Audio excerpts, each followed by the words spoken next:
Hey, Mac Studio, why do you always have to sit on the desk? Can't you take a break and walk around for a bit?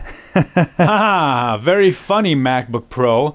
But unlike you, I like to have my components all in one place. Unlike you and your portable design. I don't think you know what portable means. Anyway, I'm out of here. Hey, wait, where are you going? Come back. I'm more powerful than you.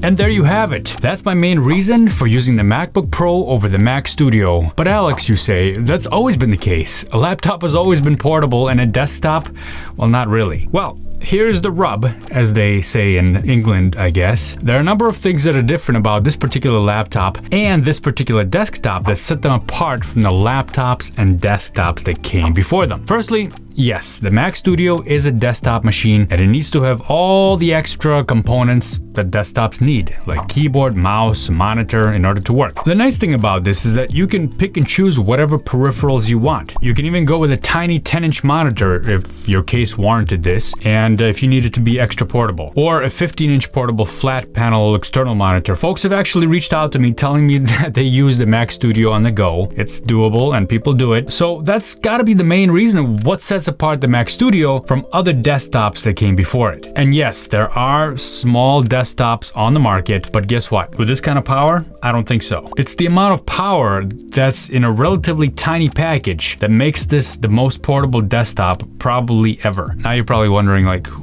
have you gone crazy, Alex? You're telling us that you're not using this, and now you're telling us how awesome it is? Well, yeah, but hold on. Let's talk about the MacBook Pro for a second. It's just a laptop, right? How is that different than the laptops that came before it? Well, it is. See, I've been using my M1 Max MacBook Pro over a year now, and here's some reasons of why my understanding of a laptop and desktop completely flipped upside down in the past year. The first reason is portability.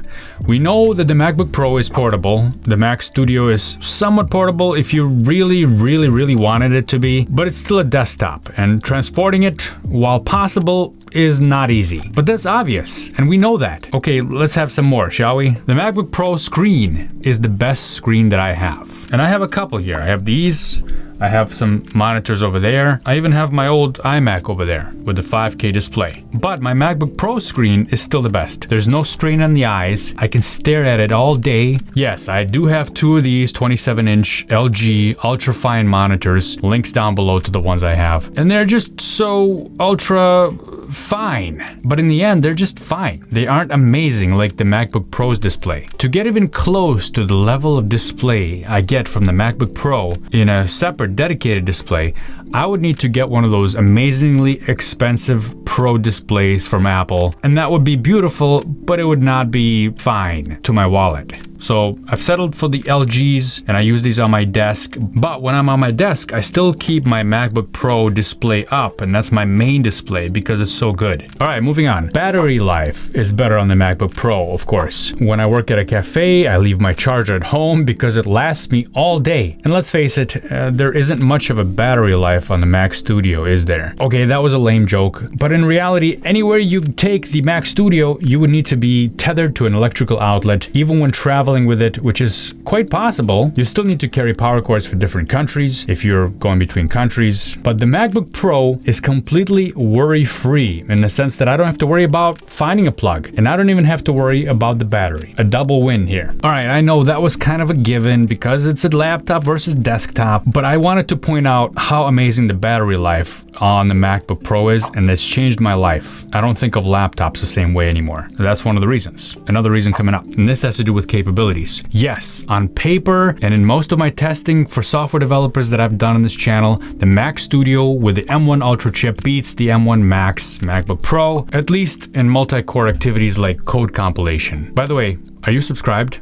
It's free to subscribe, and if you hit that bell, you won't miss the tests that I've got coming up. I've got some good ones on the way. And if you like this video and the perspectives you get on this channel, do hit that like button as well. It helps a ton. Thank you. So this brings me to my main surprise of the year for me. It's the first time that I've used a laptop with enough power to rival most desktops out there. I haven't longed for a desktop like I have with my previous laptops due to the lack of power, and I haven't even run out of batteries like I have with my previous laptops. The MacBook Pro Pro gives me enough power that I don't miss the Mac Studio, knowing that some of my compilations and even video rendering will be faster on the Mac Studio. So apparently there is a certain threshold of portability versus power that I've hit and passed, where I always reach for my MacBook Pro while the Mac Studio stands here collecting dust. Hey, who wrote this? My office isn't dusty, it's clean.